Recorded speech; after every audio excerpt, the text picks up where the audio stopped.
कुछ नहीं दिखता। क्या नहीं दिखता? ये नहीं दिखता कि देश पे कौन सा संकट आने वाला है। ये नहीं दिखता।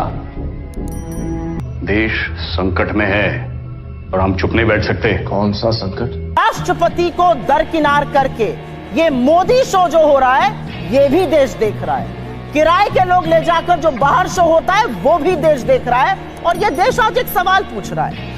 जब रामनाथ कोविंद जी राष्ट्रपति बने, आपने कहा दलित राष्ट्रपति हैं, दलित राष्ट्रपति, आपने बहुत ढिंढोरा पीटा, अच्छी बात है। उनको शिलान्यास के लिए क्यों नहीं बुलाया गया? क्या राष्ट्रपति का हक नहीं है? आज एक अनुसूचित जनजाति की महिला इस देश की राष्ट्रपति है, उनको इस हक से वंचित क्यों किया जा रहा है? ये सवाल सब पूछ रहे हैं। और आज इतिहास बन रहा है। और मैं अपनी बात यही कहकर खत्म करती हूँ कि इतिहास मोदी जी को लगता है इमारतों से बनता है।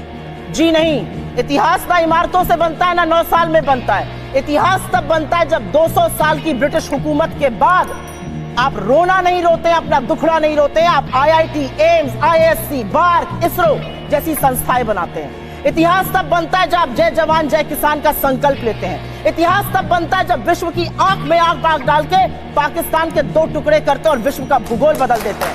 इतिहास तब बनता है जब 19वीं सदी के भारत में आप 21वीं सदी की IT और टेलीकॉम रेवोल्यूशन की नींव रखते हैं। इतिहास तब बनता है जब 1991 में आप अपनी इकोनॉमी को खोलते हैं और ग्लोबलाइजेशन का एक अहम हिस्सा बनते हैं। इतिहास तब बनता है जब 2004 से 14 के बीच आप 27 करोड़ लोगों को गरीबी की सीमा रेखा के ऊपर खींचते हैं। मनरेगा, खाद्य सुरक्षा अधिनियम, right to education, right to information जैसे कानून लाते हैं। एक ऐसा अधिनियम बताएं जो लाए। इन्होंने 23 करोड़ लोगों को इस देश में गरीबी की सीमा के नीचे ढकेलने का काम किया है। ये इनके 9 साल का फलसफा है। इकोनॉमिक ग्रोथ आज की तारीख में भारत की सबसे अच्छी है विज़ावी बाकी कंट्रीज। आपका इस पे टेक क्या है? अधकचरा ज्ञान जो होता है ना, वो बड़ा खतरनाक होता है।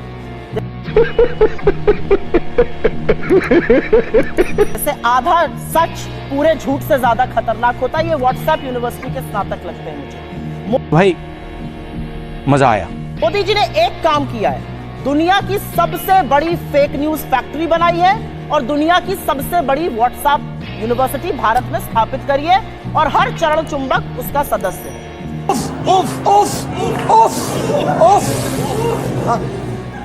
आपको मैं बताती हूं, उन्होंने आतंकवाद पर बात बोली। निकालिए अपने अपने फोन अभी।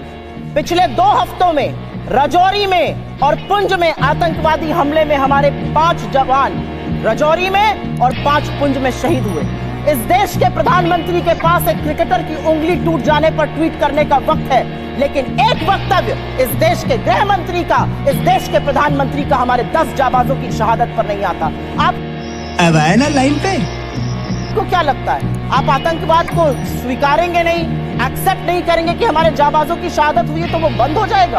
उन परिवारों से पूछिए, क्या उनको सम्मान और श्रद्धांजलि इस देश के प्रधानमंत्री को नहीं देनी चाहिए?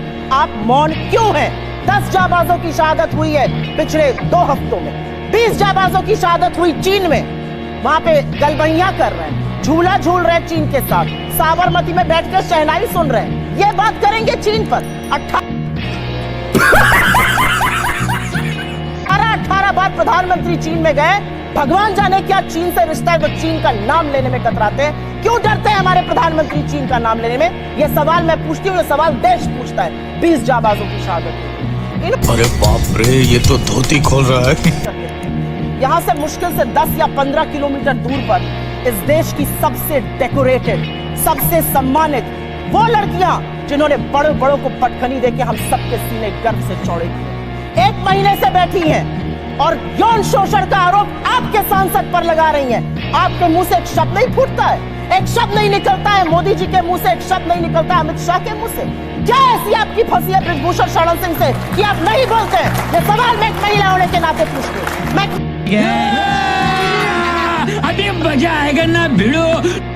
बिल्किस बानो के अपराधियों को किसने रिहा किया? क्योंकि वो मुसलमान थी तो आप बोलेंगे नहीं? अंकिता ठाकुर का जिसने कत्ल किया, जिसने उसको जिस्म फरोशी में ढकेला, वो आपके विधायक का बेटा था। आप क्यों चुप हैं? आपने वहां पर इमारत ही गिरा दी कि सबूत ही ना मिले।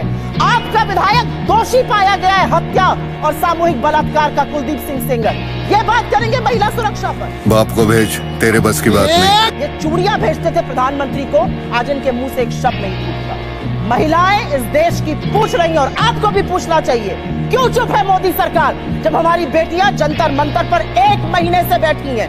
उन लड़कियों के आंसू देखकर, और आज की खबर फिर से मैं कोट कर रही हूं, एक समर कैंप होता था साक्षी मलिक बनने के लिए, तमाम लड़कियां वहां पर आवेदन देती थी। आज की स्थिति यह है कि बलात्कार और यौन शोषण की खबरों के बाद एक एप्लीकेशन नहीं आई है।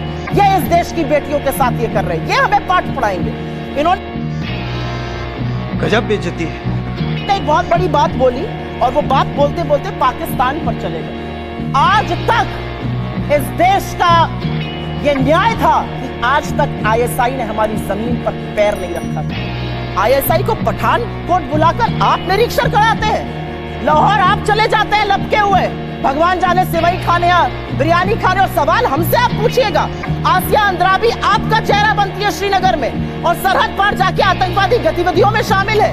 आप एक दुर्दांत आतंकवादी को, यूसुफ को वहां पर टिकट देते हैं क्योंकि आपको अपनी सत्ता करनी है। ये कैसे लोग हैं?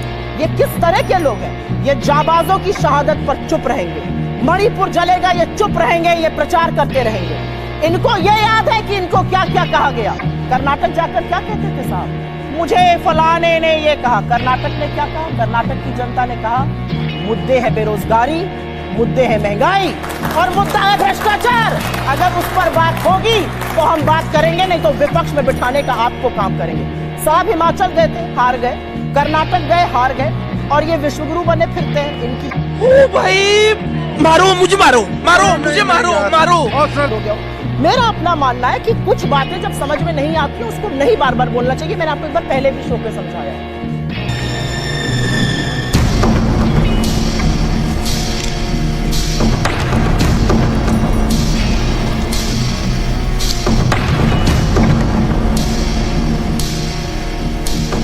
बोलिए सर, क्या हुआ? What's happening? नंगा करके नहला रहा है। अरे बोलना बुढ़िया, बोलती क्यों बंद हो गई? बोलना।